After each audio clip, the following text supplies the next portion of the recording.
So hello everyone, welcome back to my channel. तो आज की वीडियो में हम डिस्कस करेंगे जनरल ट्रेनिंग स्टूडेंट्स ने ट्रू फॉल्स को किस तरीके से हैंडल करना है। And these are very very important questions. 100% ये आपको एग्जाम में आएंगे ही आएंगे।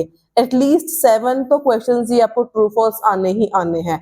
तो अगर आपका बैंड स्कोर टारगेट चाहे 5 बैंड्स है, चाहे 4.5 है, अगर चाहे 9 भी है, तब भी दीज क्वेश्चंस आर मस्ट। ये आपको अच्छे से आने चाहिए। और इस वीडियो में हम डिस्कस करेंगे इसकी सबसे ज्यादा बेटर इजीएस्ट टेक्निक क्या है, कैसे करना है, प्लस इसके साथ में 2 आपको ट्रिक्स भी बताऊंगी जिससे आपका टाइम भी सेव होगा। So stay tuned with me till the end of this video. And इस वीडियो में भी आपके साथ एक बड़ी अनाउंसमेंट है, तो वीडियो को एंड तक जरूर देखना, छोड़ना मत। और कोशिश करना आप भी साथ साथ में इस क्वेश्चंस के आंसर कमेंट सेक्शन में जरूर बताना और चेक करना आपके कितने सही थे और कितने आपके मार्क्स आए। Do let me know in the comment sections below. So start करते हैं सबसे फर्स्ट क्वेश्चन से। The question is, the Taj Mahal is most famous of all Mughal architectural marvels। अब यहाँ पे सबसे पहले आपने कीवर्ड्स को मार्क करना होता है। The Taj Mahal is the most famous of all Mughal architectural marvels. So ये हमने कीवर्ड्स को मार्क कर लिया। कीवर्ड्स को क्यों मार्क करते हैं? ताकि हमें लोकेशन जो है वो सही मिल जाए। अगर लोकेशन सही नहीं मिलेगी तो आपके आंसर्स ऑब्वियसली गलत होंगे। उसके बाद ही आ गया is the most famous of all. Most famous of all, ये चीज यहाँ पे बहुत ही ज्यादा जरूरी है। Most famous of all Mughal architectural Marvels. ठीक है, अगर अब हम लोकेशन पे जाएं, सबसे पहले इसकी लोकेशन, अगर स्टार्टिंग वाला क्वेश्चन है तो नॉर्मली इसकी जो लोकेशन है हमें स्टार्टिंग में मिल जाती है। सो यहाँ पे फर्स्ट लाइन से लोकेशन शुरू हो रही है। The Taj Mahal is a significant Mughal empire architectural marvel. ये इसकी लोकेशन है। अब आप बताओ, आपको क्या लगता है इसका आंसर क्या होना चाहिए? क्वेश्चन को आपने समझ लिया, देख लिया, लोकेशन आपके सामने है। पहले आप गेस करो, आंसर को कमेंट में जरूर लिखना कि आपने क्या गेस किया। अब अगर मैं बताऊं इसका आंसर जो है, इसका आंसर है नॉट गिवन। आपको ये गिवन ही नहीं है। अब यहाँ पे एक पहली बात तो आपको अंडरस्टैंडिंग करवाती हूँ। यहाँ पे अंडरस्टैंडिंग कैसे है, नॉट गिवन इसका आंसर कैसे है। यहाँ पर गिवन है कि जो ताजमहल है वो सारे, ऑल मतलब सारे जितने भी मुगल आर्किटेक्चरल मार्वल्स हैं उनमें से सबसे ज्यादा फेमस है। मोस्ट फेमस मतलब सबसे ज्यादा फेमस है। ऑल जितने भी मुगल के आर्किटेक्चरल मार्वल्स हैं उनमें से सबसे फेमस ताजमहल है, ये बात बोल रहे हैं। बट यहाँ पर उन्होंने क्या बोला, लोकेशन में क्या बोला? Taj Mahal is a significant Mughal empire architectural marvel. यहाँ पे सिर्फ ताजमहल की बात करी, ताजमहल की बात करी और किसी भी मुगल एम्पायर के आर्किटेक्चरल मार्वल की बात नहीं करी गई हुई। अगर बात हम बोल रहे हैं नहीं करी गई हुई, then answer is obvious, that is not given. अगर हमारे मन में आ जाए कि इसकी बात ही नहीं करी गई हुई, नहीं करी गई हुई मतलब इसका आंसर क्या आ जाएगा? Not given. यहाँ पे था ऑल। ठीक है, जिस, अब यहाँ पे एक ट्रिक है, ट्रिक नंबर 1 साथ साथ में नोट कर लेना। जिस क्वेश्चन में भी ऑल आ जाए वो ज्यादातर उसका आंसर क्या होता है? Not given. Most famous of all, ये पूरी चीज जहां पर भी आ गई, अकेला ऑल भी आ गया, मोस्ट इंपॉर्टेंट आ गया, मोस्ट सिग्निफिकेंट आ गया, मोस्ट टॉलेस्ट आ गया, मोस्ट लार्जेस्ट आ गया, प्लस ऑल आ गया, या अमंग आ गया, ऑल भी आ गया, ये अमंग भी आ गया। तो इसका आंसर ज्यादातर 99% इसका आंसर होता है नॉट गिवन। अगर आपको डाउट हो तो आप नॉट गिवन लगा सकते हो, ट्रू फॉल्स मत लगाना। So this was the trick number first. आगे भी हम और ट्रिक्स ऐसे डिस्कस करने वाले हैं। सेकेंड क्वेश्चन क्या है? The hues of the mausoleum reflect the moods of the Mumtaz Mahal. जो ह्यूज हैं मैसोलियम के, वो क्या बताते हैं? Moods of Mumtaz Mahal. अगर वो तो मूड्स को रिफ्लेक्ट करते हैं तो ट्रू आ जाएगा, अगर मूड्स को रिफ्लेक्ट नहीं करते तो फॉल्स आ जाएगा। अगर 1 2 3 अगर तीनों में से किसी भी एक की बात नहीं करी गई तो इसका आंसर फॉल्स आ जाएगा। एंड दूसरी बात, ये पैसेज मैंने वो लिया है जिसमें जो आंसर्स हैं वो ऑर्डर वाइज नहीं है। समटाइम्स क्या होता है, आंसर जहां पर ऑर्डर वाइज नहीं होते वो आपको मुश्किल लगता है, इसलिए मैंने आज उठाया थोड़ा सा मुश्किल वाला टेस्ट जिसमें जो आंसर्स हैं वो आपके ऑर्डर वाइज नहीं है। अब यहाँ पे मूड्स की बात करें तो मूड्स की बात कहां पर कर रहे हैं? यहाँ पर थर्ड वाले पॉइंट में मूड्स की बात कर रहे हैं। तो यहाँ पे क्या लिख रहा है? The changing moods of the emperor's wife are well captured by the changing hues of the mausoleum. ठीक है, मतलब क्या हो गया? भी जो मूड्स चेंज होते थे एम्परर वाइफ के, वो कैप्चर हो जाते थे by the changing hues of the mausoleum. ठीक है, अब लोकेशन में हमने देख लिया क्या था, क्वेश्चन में क्या था, the hues of the mausoleum reflect the moods of the Mumtaz Mahal. Reflect मतलब जैसे मुमताज महल का मूड उस हिसाब से ह्यूज का चेंज होना। तो आप भी गेस करो इसका आंसर क्या आ जाएगा, ट्रू आ जाएगा। Next question, Islamic, Turkish, Persian and Indian labourers built the Mumtaz Mahal.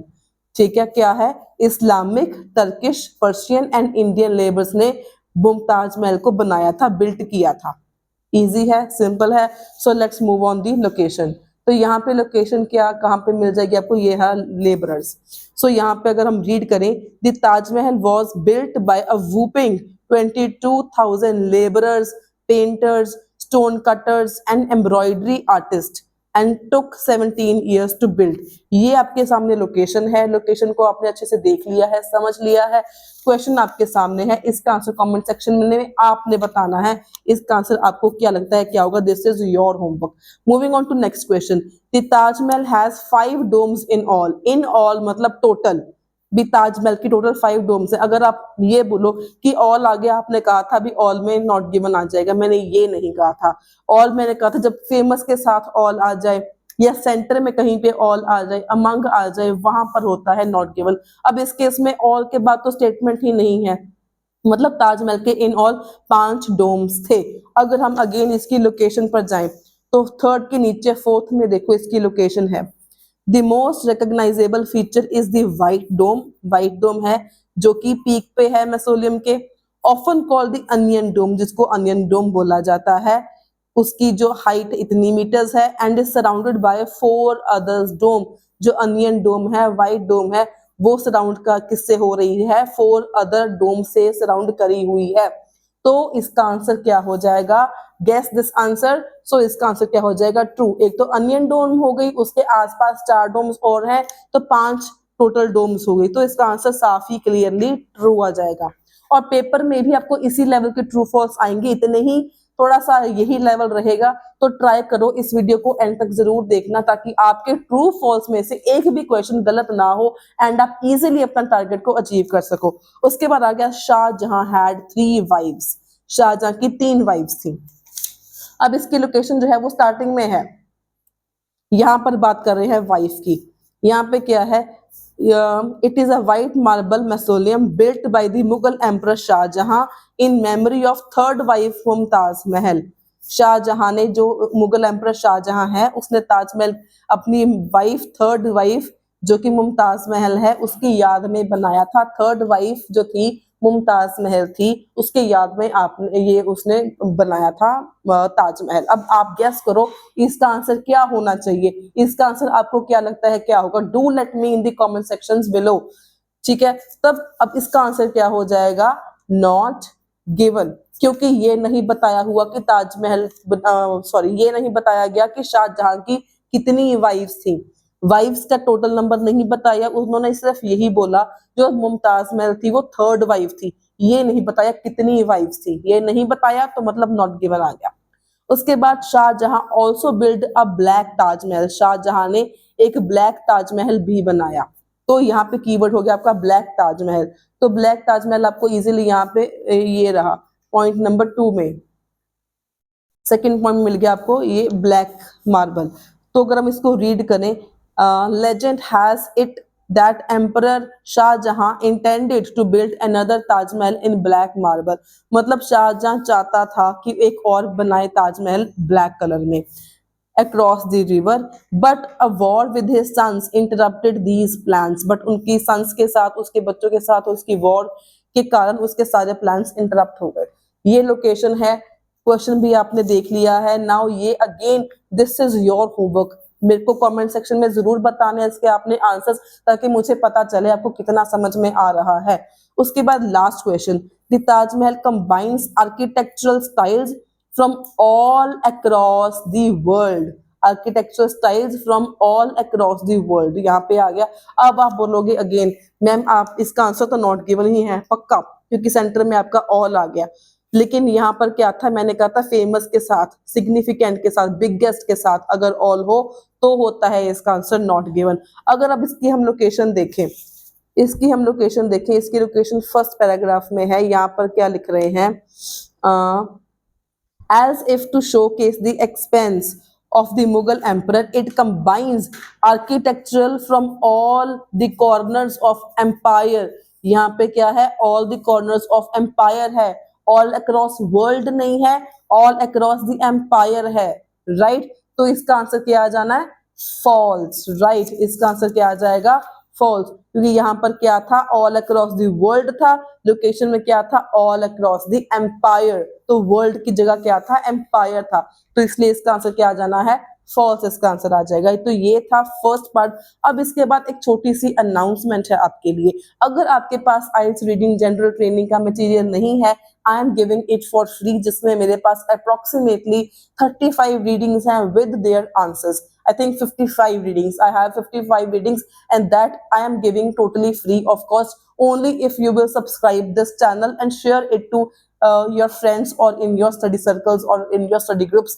So subscribe this channel if you want this PDF of reading general training IELTS reading. अब इसके बाद एक और पैसेज है हमारे पास, थोड़ी सी प्रैक्टिस और करेंगे इसमें ट्रू फॉल्स की, तो आने वाली सीरीज में भी, आने वाले दिनों में भी हम डिस्कस करेंगे all different types of important types of questions for general training IELTS candidates. आज हम डिस्कस कर रहे हैं ट्रू फॉल्स, तो कल हम डिस्कस करेंगे मैचिंग द इंफॉर्मेशन की, कल हम करेंगे प्रैक्टिस, डिस्कशन विद प्रैक्टिस होगी till for whole this week. ये पूरे वीक के लिए हम डिस्कस करेंगे जनरल ट्रेनिंग की रीडिंग के बारे में। तो अगर आपने एग्जाम को फिल किया हुआ है 27th को या 8 अगस्त को, then this series is a must watch. इससे आपके बैंड्स डेफिनेटली इंप्रूव होंगे, क्योंकि हमने सारे इंपॉर्टेंट टाइप्स को डिस्कस करना है विद प्रैक्टिस। तो विदाउट वेस्टिंग टाइम आगे चलते हैं। अब एक और हमारे पास पैसेज है जिसमें अगेन हमारे पास है true false and not given. ये एक ही रीडिंग है, एक रीडिंग में हमारे पास 14 ट्रू फॉल्स आ गए। तो पेपर में ऐसा भी हो सकता है कि सेक्शन 1 सारे के सारे आपको ट्रू फॉल्स आ जाए। So that means all in all now you have 14 true false and not given, and this matters a lot. That means अगर एक भी गलत हो गया तो आपका बैंड में बहुत नुकसान हो जाएगा। सो इस चीज को ध्यान से आपने समझ लेना है।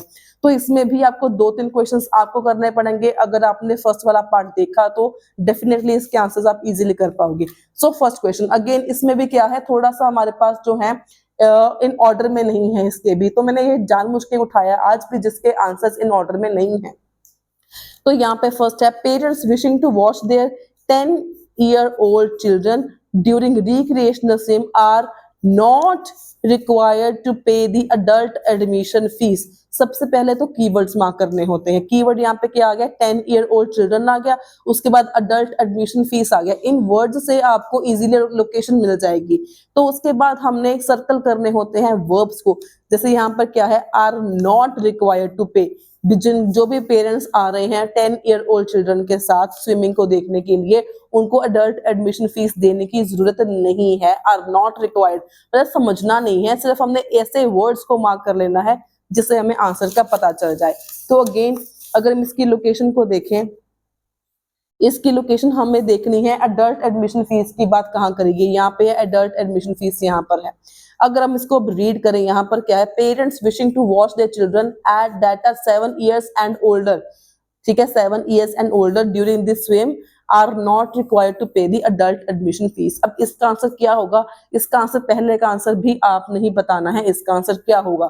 लोकेशन आपके सामने है, you can easily read, understand and then you can mark the answer. Do comment your answers in the comment section below. This is your homework, इसको आपने करना है। Moving on to next, no food is allowed to be taken to the swimming pool. भी कोई भी food allowed नहीं है। अब अगर हम देखें फूड की बात कहाँ पर कर रहे हैं, तो यहाँ पे आ गया नेक्स्ट पॉइंट में 6 में, candy, food, beverages are not allowed. ठीक है, इतना ही पढ़ना, नहीं अलाउड तो नहीं अलाउड, बात खत्म, आगे पढ़ने की जरूरत ही नहीं है। यहाँ तक आपके सारे कीवर्ड्स खत्म हो रहे हैं। अगर आप आगे पढ़ोगे तो आप कंफ्यूज हो जाओगे। Accept in designated areas provided for eating और ड्रिंकिंग, तो ये आपने ये पढ़ना ही नहीं है। सिंपल सी बात क्या है, जो फूड है इट इज नॉट अलाउड।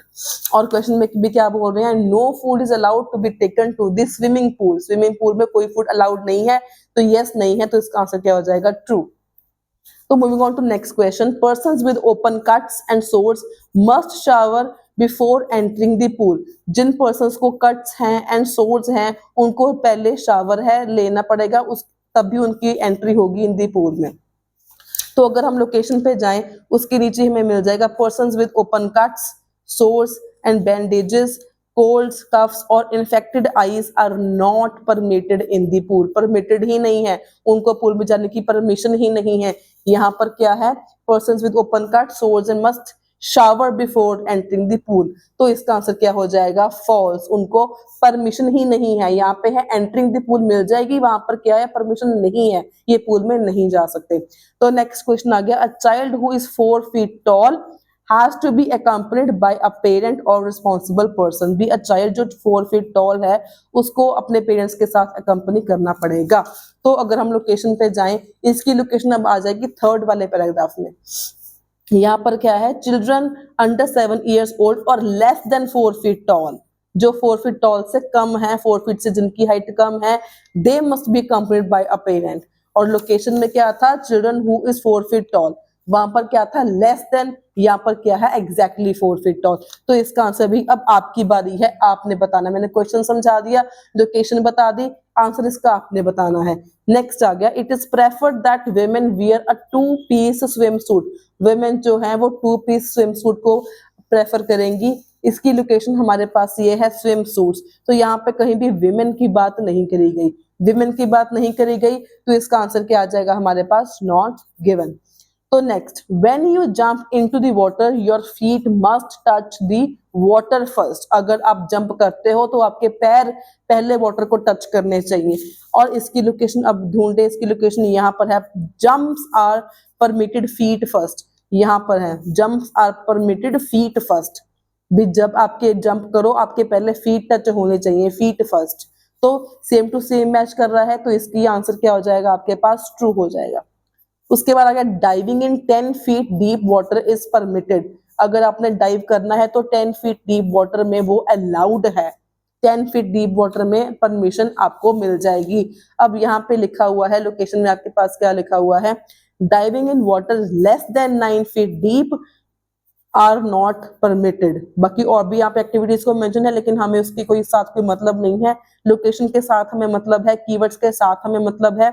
यहाँ पर बोल रहे हैं diving in water less than 9 feet deep, जो वाटर की हाइट अगर लेस देन 9 feet है, उसमें आपको परमिशन अलाउड नहीं है, स्विमिंग करना उसमें आपको अलाउड नहीं है। लोकेशन आपके सामने है, क्वेश्चन आपके सामने है, तो इसका आंसर भी अब आपने बताना है कमेंट सेक्शन में, इसका आंसर क्या होगा। तब अब एक और बारी आती है बड़ी अनाउंसमेंट की।